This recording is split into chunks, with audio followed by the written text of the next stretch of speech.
My mother-in-law keeps inviting my husband's ex-girlfriend to every family dinner because she's the daughter she never had. So I gave her an ultimatum.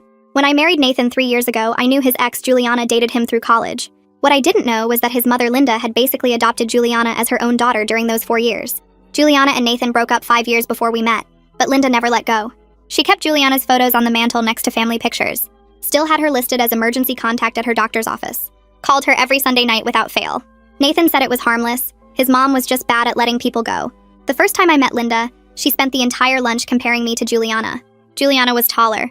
Juliana knew how to make Linda's famous pot roast. Juliana understood Linda's humor better. I smiled through it, figured she needed time to adjust. But 3 months into dating Nathan, we showed up for Sunday dinner, and Juliana was sitting at the table. Linda hadn't mentioned she'd be there. Juliana hugged Nathan for a full minute while I stood there holding the salad I'd brought. Linda said she thought it would be nice for everyone to catch up. Juliana spent the whole meal talking about her memories with Nathan, inside jokes, the trips they took together. Linda glowed like she was watching her favorite movie. This became the pattern. Every holiday, every birthday, every random Sunday, Juliana would mysteriously appear. She'd help Linda cook while I was told to relax in the living room. She'd sit in what Linda called her spot at the table. She knew where everything was in the house because she still had a key.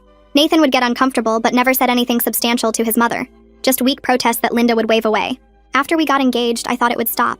Instead, Linda threw us an engagement party and made Juliana the unofficial co-host. Juliana gave a speech about how she was so happy Nathan found someone, though nobody would ever know him like she did. Linda actually filmed it. At our wedding, Linda tried to seat Juliana at the family table. I had to threaten to leave my own reception before Nathan finally stepped in. Juliana still came as Linda's +1, wore a red dress that Linda helped her pick, and cried through our vows loud enough that you can hear it on the video. Last month was Thanksgiving. I cooked for 2 days, made everything from scratch. When we arrived at Linda's, Juliana was already there wearing an apron that said Chef Juliana, that Linda had custom made years ago. Linda announced Juliana had made her famous stuffing, and we'd be using that instead of mine. She literally took my dish and put it in the garage refrigerator for leftovers. I went to the bathroom and cried. Nathan followed me, said I was overreacting, that it was just stuffing. That's when I decided I was done being polite.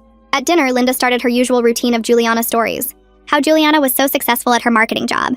How Juliana just bought a house nearby. How Juliana was thinking about freezing her eggs since she hadn't found the right man yet, with a pointed look at Nathan. Then Juliana mentioned she was planning a trip to Italy, the same trip she and Nathan had planned but never took.